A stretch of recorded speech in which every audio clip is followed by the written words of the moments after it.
After 25 years building their entire database, my company replaced me with an AI system. Technology is the future, the new CEO proudly declared during my farewell lunch.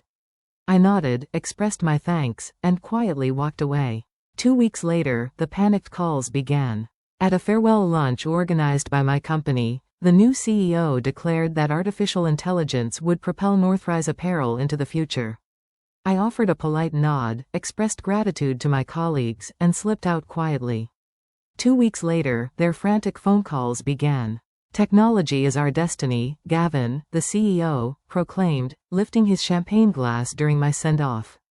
His smile, polished but insincere, never touched his eyes. "With our cutting-edge AI systems, Northrise will lead the industry for decades." Turning to me with rehearsed warmth, he added, "Let's applaud Vita for her contributions to our success." The room filled with perfunctory applause.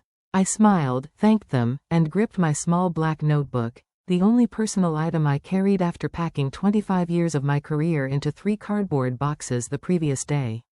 I'm Vita Lewis. For a quarter century, I was the cornerstone of Northrise Apparel's data systems in Sacramento. When I joined, I was wiring servers and crafting code that laid the groundwork for a company now worth billions. Back then, I wasn't a data architect, just the tech woman who kept everything running. "Vita's been with us from the start," Gavin continued, his voice brimming with the enthusiasm of someone who'd been with the company for just 14 months. "She's witnessed our evolution from a small regional player to a market leader. We wish her the best in retirement." Retirement. The word stung. At 59, I wasn't ready to step away. 3 weeks earlier, the decision had been made for me.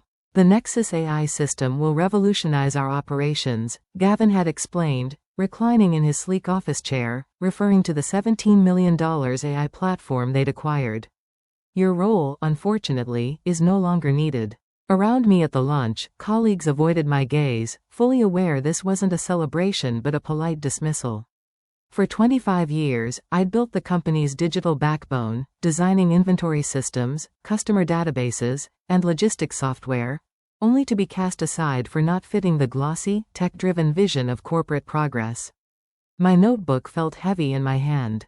It held 25 years of irreplaceable knowledge, emergency fixes, manual overrides, and quirks of our custom systems that no manual or server contained.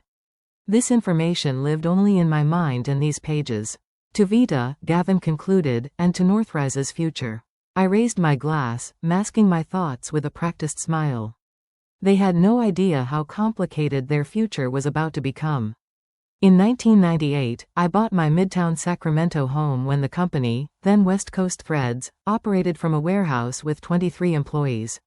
Now, Northrise employed over 7,000 nationwide. My modest craftsman house had appreciated significantly, enough to fund a comfortable retirement if I chose. But I wasn't done working. The night after my farewell, I sat on my porch with a glass of wine, watching the sunset and reflecting on my role as the company's unsung foundation. When Thomas Green hired me straight out of a computer science program, where I was one of 4 women, he valued my foresight. "You see what others miss," he'd said. "I need someone who grasps the whole picture." And I did. As West Coast Threads became Green Apparel and then Northrise, I built systems that anticipated growth, created redundancies, and standardized data.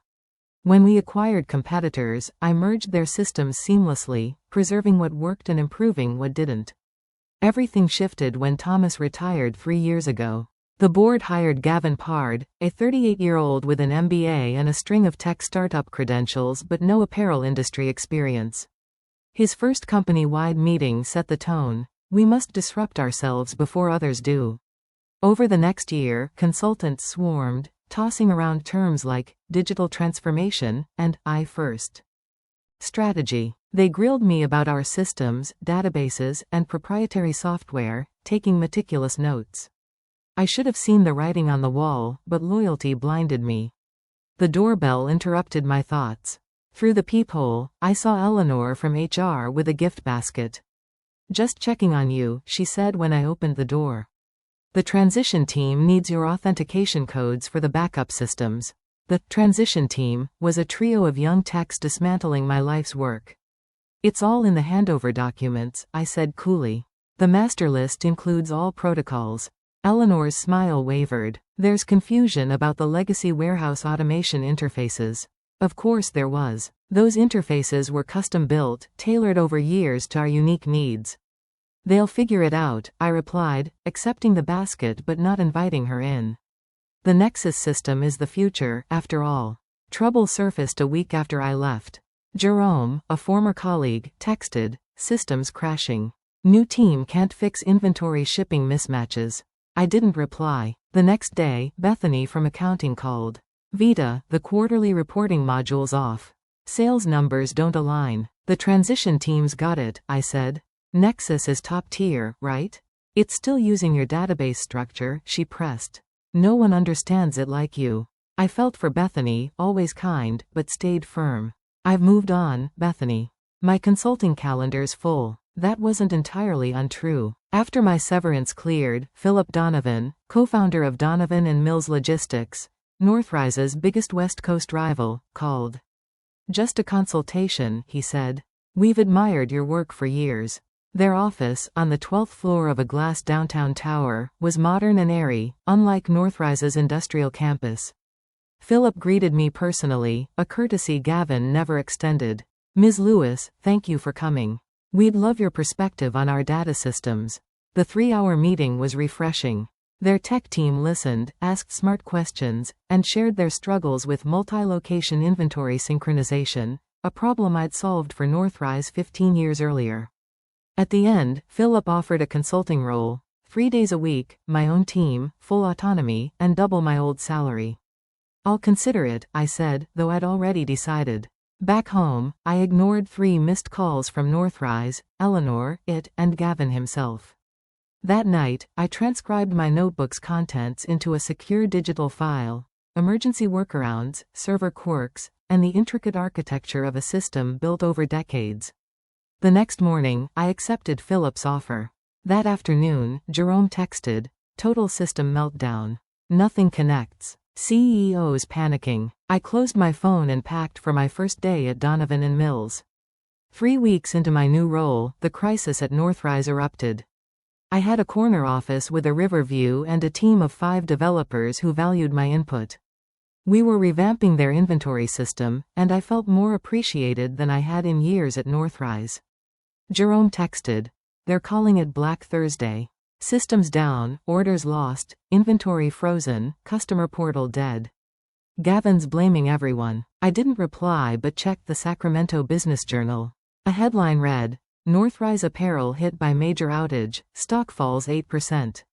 The article detailed how their AI system had collapsed, halting orders and shipments. Northrise claimed temporary issues, but insiders, likely Jerome, described a total breakdown. Philip called. "Seen the news about your old company?" "Just did," I said. "Any thoughts?" he asked neutrally. "They rushed the AI integration without understanding the existing systems.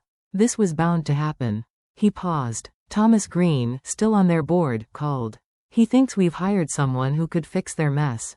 My heart raced. Thomas had always supported me. "What did you say?" "That we're thrilled with our new consultant and aren't loaning her out." I smiled. "Thanks. How bad is it?" he pressed. Weighing my ethics against my frustration, I said, "If they botched the manufacturing execution system integration, their database is likely corrupted. Months of orders, inventory, and shipping data could be compromised. Recovery's possible, but not with their current team." My assistant interrupted. "Gavin Pard's on line 2. Third call this hour." I didn't pick up. Philip raised an eyebrow. "Not taking it? I don't work for them anymore." He nodded, smiling faintly. "No, you don't." Later, my inbox filled with urgent Northrise emails. Eleanor's stood out. "Transition team can't restore your backup protocols. Gavin's hiring consultants at $30,000 per day. Please call." I shut my laptop and slept soundly. The next morning, Northrise's stock dropped another 6%. Analysts warned prolonged outages could cost $50 million and erode customer trust. At Donovan and Mills, a fruit basket awaited me with a note from Philip. "Thank you for your loyalty. Your insights secured the Wilson account, $42 million annually." The Wilson Group, a longtime Northrise client, had switched to us. I savored the moment before diving back into work. At noon, the receptionist called. "Gavin Pard's in the lobby, demanding to see you." After consulting Philip, I agreed to a 15-minute meeting in a neutral conference room. Gavin looked haggard, his usual polish replaced by dark circles and a stained shirt. "Vita, thank you for seeing me," he said, extending a hand I didn't take. "What do you want, Gavin?" I asked evenly. "We need your help. The Nexus integration failed catastrophically." "That's what the papers say," I noted. He winced. "With your expertise, we can fix it fast. The board's offering a 6-month consulting contract, generous terms. We'll double, triple, whatever Donovan and Mills pays." I studied him. "You fired me, Gavin. Called my work outdated. Said technology was the future, and I was holding you back." He looked ashamed. "That was a mistake. We're losing millions daily. Warehouses can't ship, customer service is blind, the database is corrupted." I thought of the ignored warnings, the dismissed documentation, the skipped training. "No," I said. "What? I don't work for Northrise. Your Nexus experts will sort it out eventually." His desperation turned to anger. "You know why this happened. You probably rigged it to fail." I stood, my own anger rising. "I built systems that ran flawlessly for 25 years. If they're failing, it's because you tore them apart without understanding them." "We'll sue," he threatened. "For what? Taking a new job? Not answering calls from a company that discarded me?" I gathered my things. "Our time's up. Oh, and check the Emergency Procedures Manual, Volume 3, Section 8. I updated it quarterly for 20 years. If anyone bothered to read it." I left him stunned and returned to my office. 2 days later, Northrise's legal team sent a letter demanding my notes and intellectual property. A personal note from Thomas Green followed. "Vita, call me. The board's a mess. Out of respect for our history, I called." "This is a disaster," he said. "Gavin's convinced the board you sabotaged us." "That's ridiculous," I replied. "The systems were perfect when I left." "I know," he sighed. "But they need a scapegoat. The Nexus rollout was a fiasco. Millions in orders lost, main backup corrupted." "There's a tertiary backup in Building C," I said. "Weekly archives, independent of the main system." A pause. Building C was decommissioned. Cost-cutting. I closed my eyes, picturing the old server room, now empty. "Of course. Vita," Thomas softened, "you were treated unfairly, but 7,000 employees' jobs are at stake." Not all backed Gavin. It was a fair point. My issue was with the executives, not the warehouse or customer service teams. "I can't return, Thomas. I'm committed here." "What about remote consultation? Just enough to stabilize critical systems. No contact with Gavin, generous pay." I promised to think about it.